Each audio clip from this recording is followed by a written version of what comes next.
2 battery fires in less than 2 weeks left one family homeless and asking, are our devices ticking time bombs? Lithium-ion batteries are in so many of our devices, including our phones and laptops. Fire officials say more of these batteries are bursting into flames without warning. Tonight, News 10 investigates what experts call thermal runaway and how to protect your home. Lithium-ion batteries are in virtually every home, yet most of us don't give them a second thought. I heard yelling. I heard my wife yelling, so I ran downstairs, had no idea what was going on. I always check all the doors in our house before I go to bed, and I always also check the door that goes into the garage. And that night, I opened it up and I was not prepared for what I was about to see. I have a caller voice and there's a car in the garage that's smoking and the garage is filled with smoke. Thick black smoke poured from Rose Tantrafol and Scott Swanson's Meridian Township garage last June. The smell was not something I was accustomed to. It smelled like chemicals. I opened the door of my car and smoke just billowed out right into my face. It was hard to even see, inside the car. They escaped and called 911. When we found out it was a pair of headphones that just randomly caught on fire, I was shocked, absolutely shocked. Their son's headphones left in the car unplugged on a hot summer night. It was really perplexing that was the source. It's not something I even think of as having tech inside, really. The device contained a lithium-ion battery that malfunctioned in what fire investigators call thermal runaway. That thermal runaway means that the battery starts to heat itself up uncontrollably.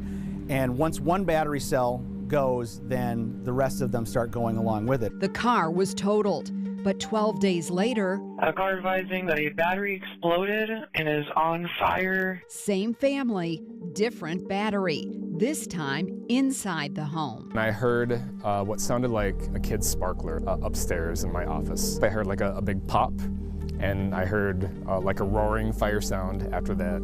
And that's when I realized it was bad. It was a bad fire. Be advised, they're advising this battery is also catching other things and on fire inside of the house. Scott was home alone. A fire extinguisher didn't help. And at that point, the smoke was really overwhelming. I was starting to cough. It was getting in my lungs.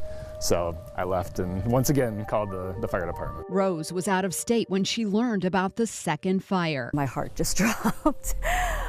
It was very hard to reconcile how this was happening. The cause? A portable battery pack purchased online. The device wasn't being used, hadn't been charged in they don't know how long. Again, it went into that thermal runaway mode. That office is now boarded up.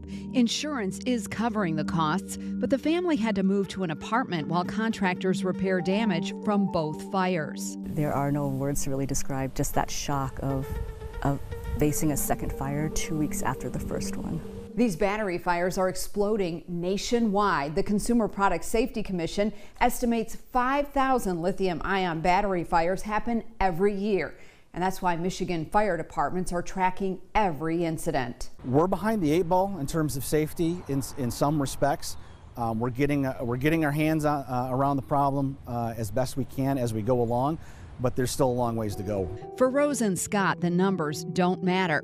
They beat the odds twice. For a few months after the fire, I just saw potential fires everywhere, like in my phone, in any sort of electric item that you have. They just all felt like potential explosives. Awareness is really the key thing that we can all do. I'm aware of where all the devices that have lithium-ion batteries are in our home, in our office, and in our car. The Battery Council International says lithium-ion batteries should have built-in systems to monitor voltage, temperature, and charge levels and shut down if there's a problem. But fire officials warn not all batteries are created equal. Look for the UL safety certification and don't overcharge or leave them plugged in. If you notice a battery smoking, get out. You're past the point of being able to do anything about it at that point. And the fire marshal tells me regular fire extinguishers will not put out lithium-ion battery fires. Don't throw them in the trash. They can spark garbage fires. Take them to designated drop-off sites like hazardous waste collections, or retailers like Staples do take them. We have a link to more safety tips with this story on our website, WILX.com.